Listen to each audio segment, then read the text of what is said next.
momento daremos inicio oficialmente a la sesión de preguntas. Los invitados no tienen la posibilidad de prender sus micrófonos, por lo que les solicitamos que si tienen alguna duda para nuestras panelistas, por favor las coloquen en la parte del chat. Mientras tanto, tenemos una pregunta desde Facebook que pueden ir contestando mientras las personas escriben sus dudas. Y la pregunta es la siguiente. ¿Cuál es la relación entre los conceptos de pensamiento, sentido, razonamiento y procesos cognitivos? Como esta pregunta considero que la pueden abordar las tres panelistas desde sus respectivos pensamientos, voy a darle en esta ocasión la palabra a cualquiera de las tres que le gustaría de pronto iniciar. Em, Profesora Leonor, ¿le gustaría iniciar?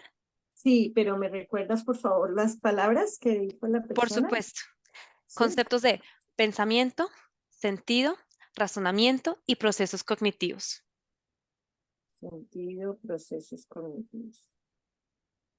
Bueno, en realidad no hay, creo yo, desde mi punto de vista, una unidad de criterios sobre la diferenciación o las similitudes entre estas expresiones. Eh, yo creo que cuando hablamos de procesos cognitivos, nos referimos más a lo que sucede como en nuestra mente, que tiene que ver con la manera como nosotros capturamos información y la utilizamos para, para, para realizar, resolver situaciones en el mundo, pero esos procesos cognitivos son de muchos órdenes, de muchos estilos, unos más especializados que otros. Incluso algunos se hacen de manera como están automatizados en nuestro cerebro por nuestras condiciones biológicas. Entonces, cuando hablamos de procesos cognitivos, para mí como que en el ámbito de la educación matemática podrían no estar todos involucrados. Hay algunos procesos cognitivos que se desarrollan, por ejemplo, cuando uno aprende a caminar o a realizar algún tipo de técnica o qué sé yo. En cambio, cuando hablamos del sentido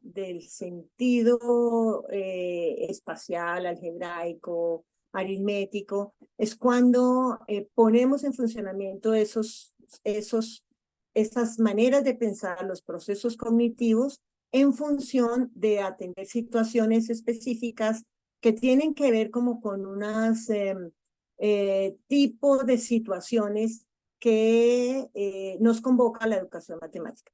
Por ejemplo, yo desarrollo sentido espacial cuando resuelvo problemas que tienen que ver con formas, trayectorias, ubicaciones. Desarrollo sentido numérico cuando me refiero a situaciones que tienen que ver con calcular, con representar cantidades, etcétera, etcétera, como nos habló la profesora Natividad. Desarrollo el sentido algebraico cuando trabajo con variables, con incógnitas, de pronto con funciones para resolver problemas que tienen que ver con el cambio, la variación, poder trabajar con una cantidad sin saber qué es, y entonces eso me implica poner en funcionamiento procesos cognitivos de manera muy especializada para atender unas situaciones. Entre pensamiento y sentido no veo muchas diferencias. Hay algunas personas que lo toman como sinónimo, otras que lo distinguen. Yo pienso que el sentido, la palabra sentido, tiene como más, un rasgo más hacia el poner esto en funcionamiento en situaciones cotidianas, en situaciones científicas, matemáticas. El pensamiento podría ser algo como más interiorizado, pero creo que no hay una unidad de criterio y podríamos considerarlas como sinónimas. Es mi aproximación al respecto. Mm. Muchas gracias, profesora Leonor. Profesora Natividad o María Magdalena, ¿alguna tiene punto de vista diferente? No, yo coincido casi plenamente en todo lo que ha comentado Leonor. En un foro reciente, en la CIEN, que estuvimos también abordando un tema de sentido numérico, algebraico, y demás, sí que hubo también un poco de debate en ese sentido.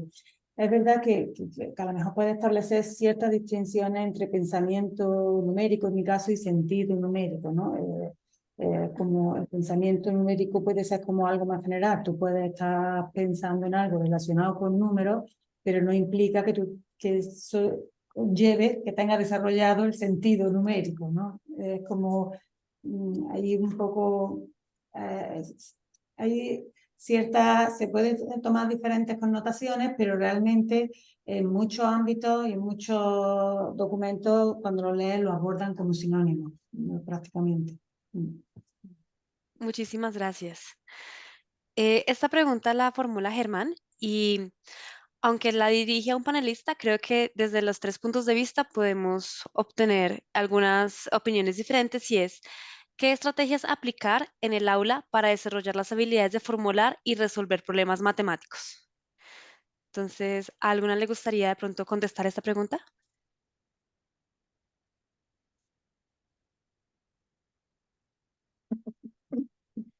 Eh, Profesora Leonor, la Sí, a mí vi. sí me gustaría responder la pregunta, pero no sé si alguna de mis compañeras quiere comenzar.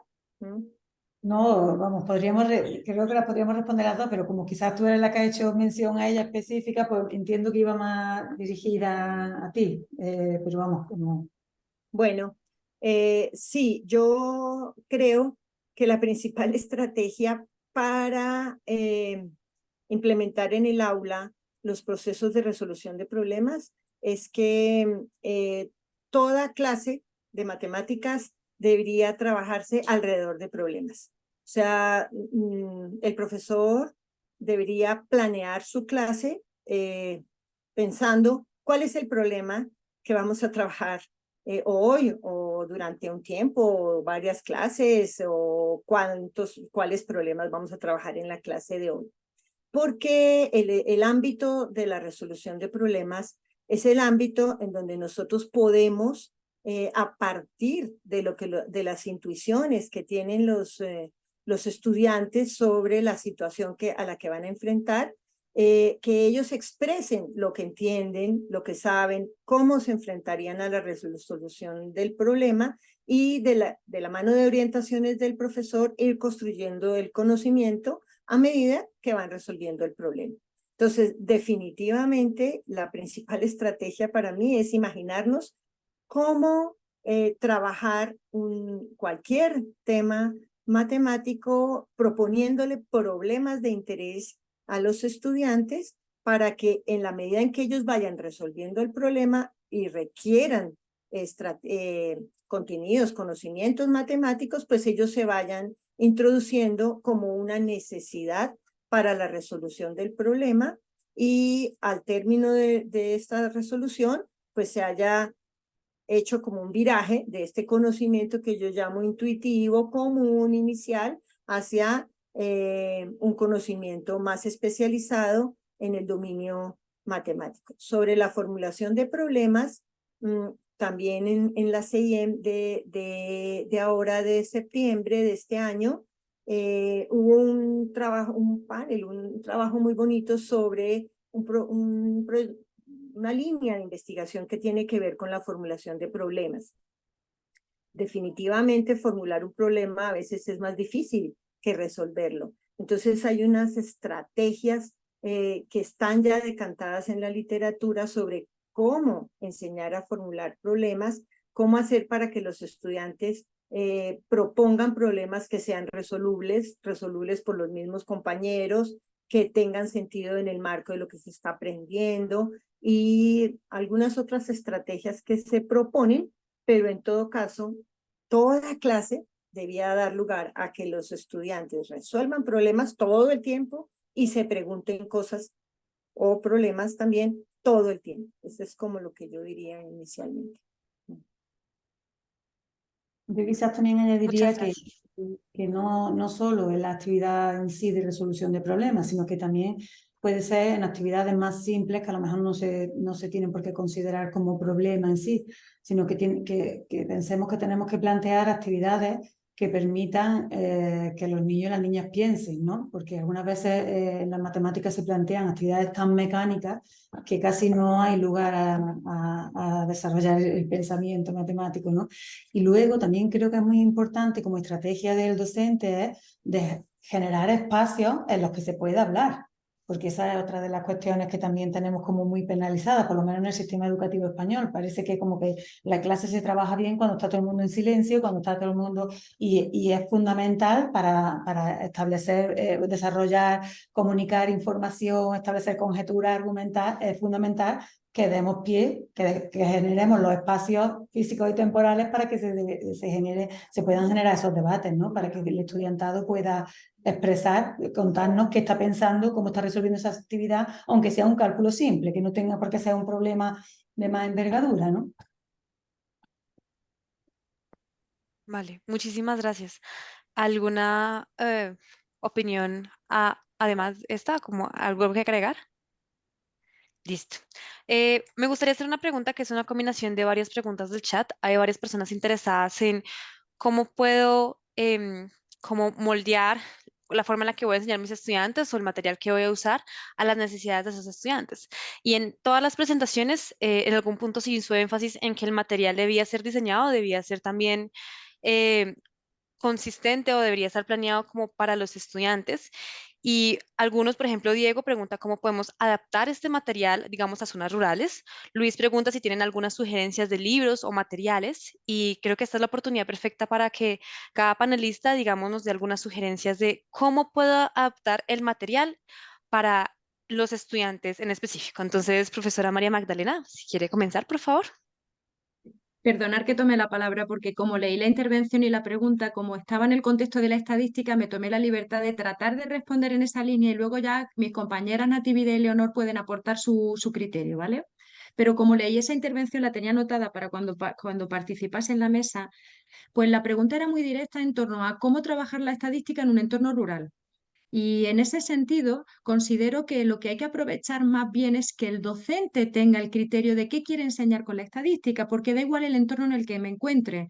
Ahora se encuentra la fiebre por el Big Data, por la ciencia de datos, y es una fiebre que hay que tenerla con un poco de criterio en el sentido que en una etapa no universitaria, el estudiante necesita reforzar el conocimiento como idea fundamental que luego progresivamente irá avanzando en formalidad, en uso de técnica y hasta finalmente en una secundaria posiblemente hacer un contraste de hipótesis.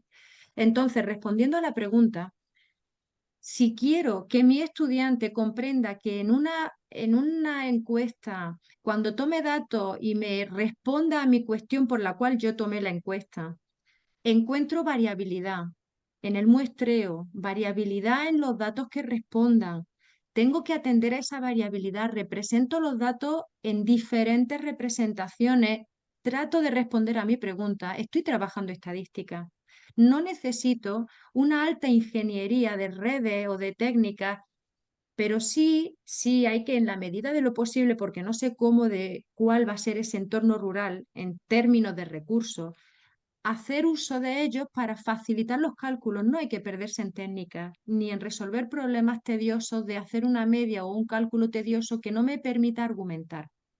Porque el objetivo y al hilo de la pregunta de cómo diseñar materiales, como decía Natividad, hay que dar lugar en la clase espacio al diálogo, a la argumentación.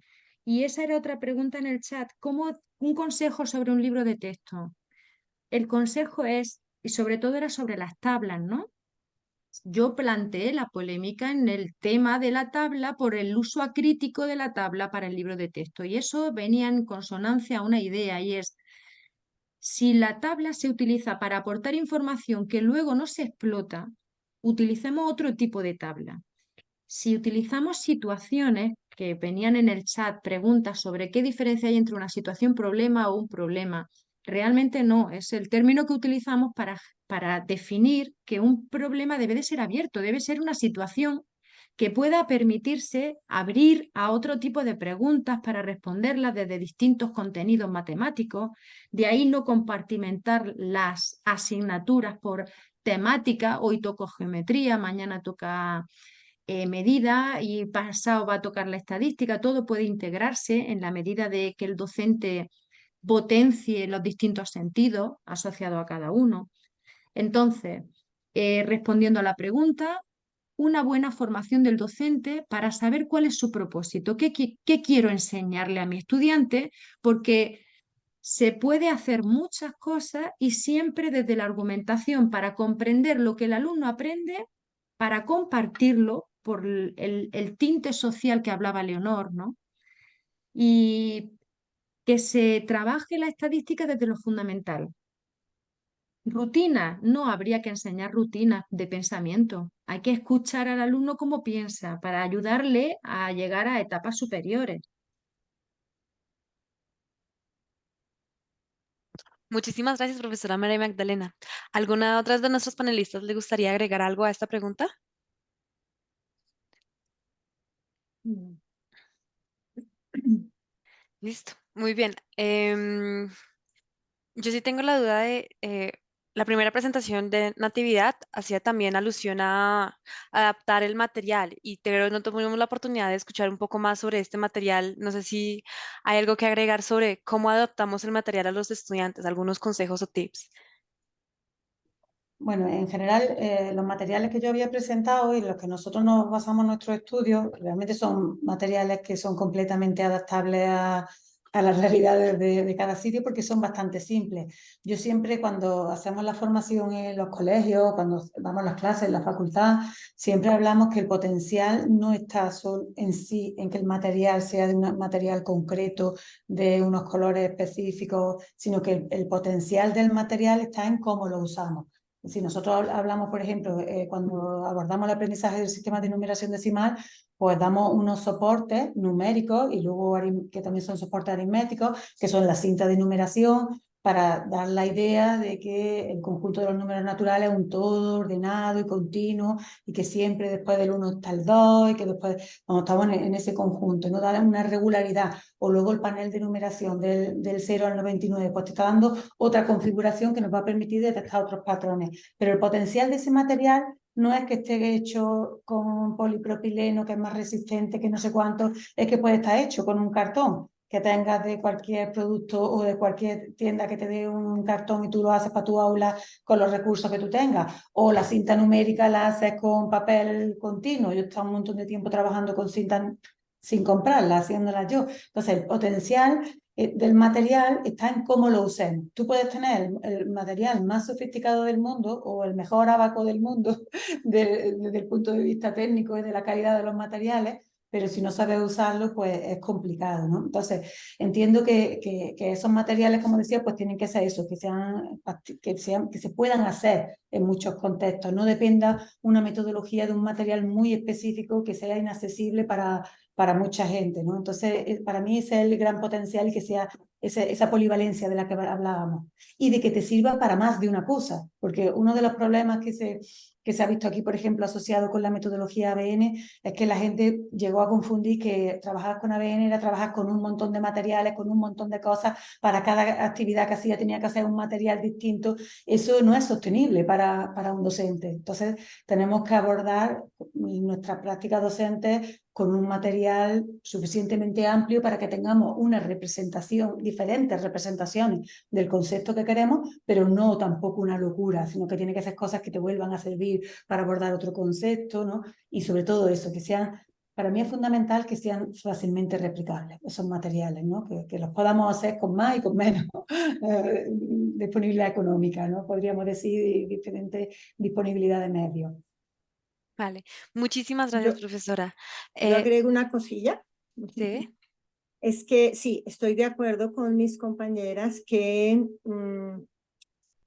para poder resolver problemas y hacer espacios de trabajo, de actividad matemática misma, no es necesario tener material muy sofisticado. Lo que tenemos que tener es como sensibilidad para mirar cuál es el material más óptimo para el trabajo que queremos hacer.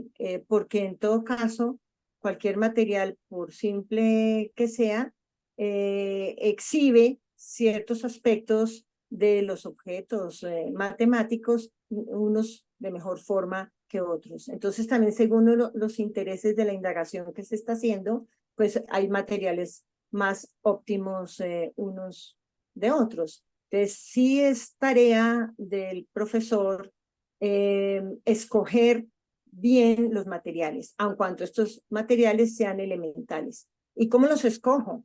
Los escojo según lo que yo pretendo que exhiban respecto de los conceptos y procedimientos que estemos trabajando. En geometría es muy usual, por ejemplo, que algunos profesores trabajen con doblado de papel, ¿sí? Pues todos tenemos la posibilidad de poner a los estudiantes a trabajar con doblado de papel. Pero tenemos que saber muy bien cuál es el papel que está jugando el papel. Si bien estás, por ejemplo, hay profesores que realizan proyectos de origami muy bonitos en cuanto a en cuanto al arte y porque los efectos que produce son cosas estéticamente muy bellas. Pero si estamos utilizando el doblado de papel también para que los estudiantes resuelvan problemas de geometría, no basta hacer la estrella, el poliedro de 5 puntas o el sólido de 5 puntas, la estrella, etcétera, sino que tenemos que mirar cuál es la matemática que está metida ahí, ¿sí? Cuáles son las relaciones de equidistancia, de congruencia, de paralelismo, de perpendicular, en donde hay ángulos diedros, planos, etcétera, porque el material por sí mismo no habla, sino que es a partir de la interacción que los profesores propongamos a los estudiantes con el material y como de la manera como aprovechemos el material para los efectos de resolver los problemas y por esa vía construir conocimiento, que cualquier material es importante, es útil, ¿sí?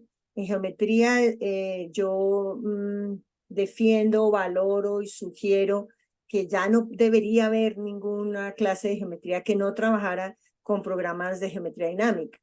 Pero pues me dirán algunas personas, pero si en mi escuela no hay internet, no tenemos computadores, entonces nosotros podemos emular ambientes dinámicos utilizando varillitas que se acoplen, que se alargan y se achiquen. O sea, hay maneras de emular el papel que ejercen las representaciones ejecutables y dinámicas con software, siendo creativos con material que podemos construir con varillitas o de alguna manera. Lo importante es que la representación que se utilice en el material en que esté puesto permita una experiencia dinámica, como es el caso de los programas de geometría dinámica.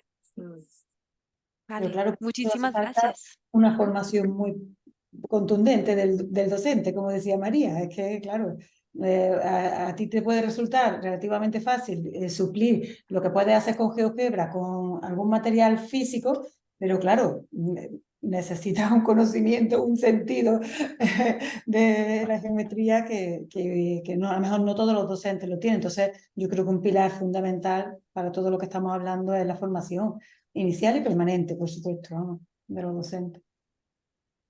Muchas gracias. Tenemos muchísimas preguntas en el chat. Lamentablemente ya es momento de acabar la sesión de preguntas. Sin embargo, creo que podemos alargarnos unos minuticos para hacer una última pregunta de Ángela Sofía, que me parece muy interesante, dirigida a las tres panelistas, y es, ¿qué papel juegan los errores en el desarrollo del pensamiento y cognición matemática? Entonces, ¿a alguna le gustaría empezar con esta última pregunta? Bueno, yo puedo empezar a Excelente. comentar algo. Tienen un papel fundamental y tiene un papel fundamental el rol que tomamos como docentes ante el error. Es casi más importante todavía. Puedes aprender muchísimo más de lo que está pasando en tu aula, mirando en lo que se han equivocado tus estudiantes, que en los aciertos, probablemente. Entonces es fundamental que eduquemos. Nosotros hablamos de educar en la mirada hacia el error. Estamos muy acostumbrados, por lo menos en nuestro sistema educativo, creo que María lo comparte también, en que se penaliza mucho los errores. Es como antes también comentaba alguien, ¿cómo podemos quitar el miedo a que los estudiantes respondan o algo? Es que es algo como que hemos castigado, como no estamos seguros si lo vamos a decir bien, pues mejor no lo digo, y mejor porque si lo digo mal es como está muy penalizado, ¿no? Entonces tenemos que abrir nuestra mente y educarnos para captar esos errores de los estudiantes, porque, insisto, contienen mucha más información de cómo está gestionándose nuestra clase, cómo están aprendiendo, cómo están desarrollando sus procesos cognitivos, que de los aciertos. Sí, estoy de acuerdo. De hecho, yo creo que yo sería muy radical y solicitaría que en el ámbito de la educación quitáramos la palabra error de nuestro lenguaje, porque finalmente lo que un estudiante dice o hace o escribe en clase es lo que él ha ido comprendiendo e interpretando. Entonces, pues son sus aprendizajes. Y a partir de lo que ellos digan, pues entonces el profesor retoma para ver cómo reorienta, revisa, reformula, sugiere otra manera de ver en la situación, el problema, el cálculo, bueno, el trabajo que se esté haciendo. Y en todo caso, pues cuando estamos en un ámbito de una persona que está aprendiendo, lo que él hace no son errores, son las expresiones de lo que ha ido entendiendo. Si estamos hablando con un especialista en un asunto que lleva 20 años atendiendo una actividad, o alguien que trabaje, por ejemplo, en una fábrica que esté encargado de un control de un equipo y ya deba saberlo todo y se equivoca, pues ahí sí, cometió un error. Pero si yo soy un niño y un adolescente o un joven que estoy en proceso de aprendizaje, pues yo lo que exhibo es lo que voy entendiendo, ¿sí? A mí me causa mucha curiosidad que con este boom de que los niños sean los que hablen, a veces los profesores decimos, a ver, ¿quién me quiere decir cuál es el cuadrilátero que tiene las diagonales perpendiculares? Y dan la palabra a los niños, pero los niños dicen, por ejemplo, un paralelogramo, y el profesor sanciona y dice, no, un tal cosa, no, un tal cosa, no, hasta que algún niño dice lo que él quiere que diga, o sea que le adivina al profesor, y ese sí, muy bien, 5, pásate adelante, felicitaciones, ganas el premio. Bueno, y el que dijo un rombo, ¿por qué lo dijo? Y el que dijo un paralelogramo, ¿por qué lo dijo? Y qué le hace pensar que esa sea la respuesta, y entonces, más que error, es lo que está pensando, y con eso es que nosotros tenemos que trabajar, ¿sí? Entonces, tratemos de quitarnos la palabra error de lo que pasa en el aula, porque finalmente son las interpretaciones, lo que yo he entendido hasta el momento que lo estoy expresando. Muchísimas gracias, profesora Leonor. Eh, Antes de finalizar, profesora Magdalena, ¿le gustaría agregar algo a lo que dijo Natalia Leonor? Listo, Estoy excelente. totalmente de acuerdo y bueno, pues por puntualizar un poquito algunas de las intervenciones a propósito de lo que se hablaba del error, que depende un poco de cuál es la perspectiva de la evaluación. O sea, si la evaluación es estandarizada a nivel PISA, a nivel prueba saber, como hablaba un participante, pues obviamente no es que se penalice el error, es que contabilicen la prueba conforme se tenga que medir.